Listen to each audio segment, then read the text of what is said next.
చేసిన విమర్శలు జగన్ క్యాన్సర్ గడ్డ, జగన్ క్యాన్సర్ గడ్డ, జగన్ వాళ్ళ చిన్నాయన వివేకానంద రెడ్డిని లేపేసినాడు. నేను కడపకు వచ్చినప్పుడే చెప్పినా లేపేసినాడు అని చెప్పి. జగన్ రైతు ద్రోహి, జగనేటుకు పరిశ్రమలన్నీ వెనక్కిపోయినాయి. కూటమి పాలనలో బ్రహ్మాండమైన సంక్షేమం అభివృద్ధి అందింది. ఇది సెల్ఫ్ డబ్బా. పరిశ్రమలు బ్రహ్మాండంగా వచ్చినాయి, సెల్ఫ్ డబ్బా. రైజింగ్ రాయలసీమ, సెల్ఫ్ డబ్బా. ఏ కదా నిన్న నువ్వు కడపకు వచ్చిన దానివల్ల జరిగిన ప్రయోజనం ఏంటంటే ఇదే. 6 రకాల నిందలు జగన్మోహన్ రెడ్డి గారి పైన వేయడము, 12 రకాల గొప్పలు మీరు చేయని గొప్పలు చెప్పుకోవడము. ఇప్పుడు నేను చెప్పిన మాటలే నువ్వు చెప్పినది.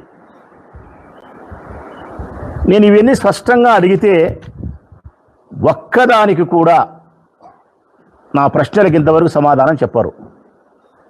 సరేలేబ్బా, నేనంతే నాకు సమాధానం చెప్పేంత నేను స్థాయి కాదు చంద్రబాబు నాయుడుకు, లోకేష్కు. మీరు చాలా పెద్ద మొగోళ్ళు. 3 సంవత్సరాల వరకు పెద్ద మొగోళ్ళే. 3 సంవత్సరాల తర్వాత మళ్ళీ మీరు చిన్న మొగోళ్ళు అవుతారు. కనీసం మిగతా వాళ్ళైనా యా మంత్రో గంత్రో ఎవరో ఒకరు ఉన్నారు కదా, ఇన్ఛార్జో బంఛార్జ్లో. ప్రజల కోసమైనా సమాధానం చెప్పాలి కదా.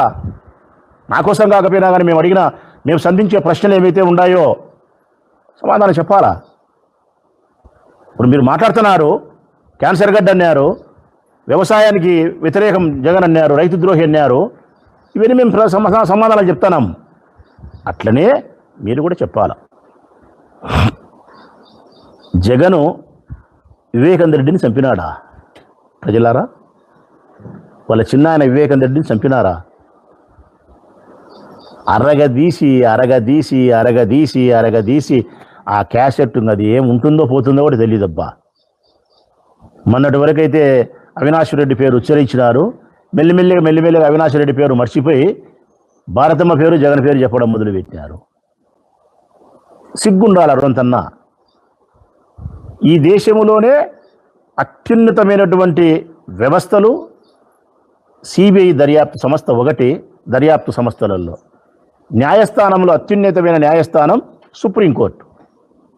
ఈ 2 మించినట్టు ఏంటి లేవు ఇంకా మన దేశంలో. దర్యాప్తు సంస్థలలో సిబిఐ, న్యాయస్థానంలో సుప్రీంకోర్టు ఢిల్లీ.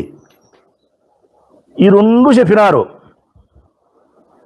సుప్రీంకోర్టు స్పష్టంగా చెప్పింది, సునీతమ్మ యొక్క పిటిషన్ను తిరస్కరిస్తూ కాలయాపన చేస్తూ ఉంది. విచారణకు అనుకూలంగా ఉండకుండా, విచారణకు అనుకూలం లేకుండా కాలయాపన చేస్తూ ఉంది. ఈ కేసు విషయంలో జగన్మోహన్ రెడ్డి గారిని విచారించాల్సిన అవసరం లేదు, కేసులో ముద్దాయి కాదు, విచారణ చేయాల్సిన అవసరం లేదు అని చెప్పి సుప్రీంకోర్టు చెప్పిన తర్వాత సిబిఐ అనే గొప్ప దర్యాప్తు సంస్థ ఈ కేసులో మరో ఎవరిని విచారణకు పిలిచాల్సిన అవసరం లేదు, మరొక ఎవరిని ముద్దాయిలు చేయాల్సిన అవసరం లేదు, ఇంతకంటే ఇంకా నేర పరిశోధన చేయాల్సిన అవసరం లేదు, మేము వేసిన అడిషనల్ ఛార్జెస్తో క్లోజ్, మీరు ట్రయల్స్కి పోవచ్చు అని చెప్పి సిబిఐ చెప్పిన తర్వాత కూడా, సుప్రీంకోర్టు చెప్పిన తర్వాత కూడా జగన్మోహన్ రెడ్డి గారు వివేకానంద రెడ్డిని లేపేసినారు, నేను ఆనాడే కడపలో చెప్పినా అంటే నువ్వు సిబిఐ దర్యాప్తు సంస్థ కంటే గొప్పవానివే లోకేష్? సుప్రీంకోర్టు న్యాయమూర్తి కంటే నీ న్యాయం గొప్పదంటావా? లేకుంటే సుప్రీంకోర్టు న్యాయమూర్తిని నువ్వు అవమానపరుస్తున్నావా? లేకుంటే భారతదేశంలో అత్యున్నతమైన సిబిఐ దర్యాప్తు సంస్థ యొక్క దర్యాప్తు విధానాన్ని నువ్వు శంకిస్తున్నావా? అహంకారం, అసూయ, ఈ 2 మీ దగ్గర ఉండేది. జగన్మోహన్ రెడ్డి పైన అసూయ, పదవి ఉందనే ఉద్దేశంతో, అధికారం ఉందనేదో అహంకారపూరితంగా మీరు మాట్లాడుతున్నారు. ఇది వివేకానంద రెడ్డిని జగన్మోహన్ రెడ్డి గారు చంపినారన్నది అబద్ధం. నిజం ఏందో తెలుసున్న ప్రజలారా, పిల్లనిచ్చిన మామను, స్వర్గీయ ఎన్టీఆర్ గారిని ఒకే ఒక పోటుతోనే, మళ్ళీ 2వ పోటు కూడా లేదు, వెన్నుపోటు అని ఒకే ఒక పోటుతోనే మామను హత్య చేసి తెలుగుదేశం పార్టీ అనే పార్టీని లాక్కొని దుర్మార్గంగా, దౌర్జన్యంగా అందలమెక్కి అధికారాన్ని అనుభవిస్తూ ఉండే వ్యక్తులు మీ తండ్రి కొడుకులు. ఇది రాష్ట్ర వ్యాప్తంగా ప్రజలందరికీ తెలిసినటువంటి నగ్న సత్యం. వివేకానంద రెడ్డిని జగన్మోహన్ రెడ్డి చంపలేదు, విచారణకు కూడా అవసరం లేదని చెప్పి స్పష్టంగా తీర్పు ఇచ్చిన సుప్రీంకోర్టు సత్యం.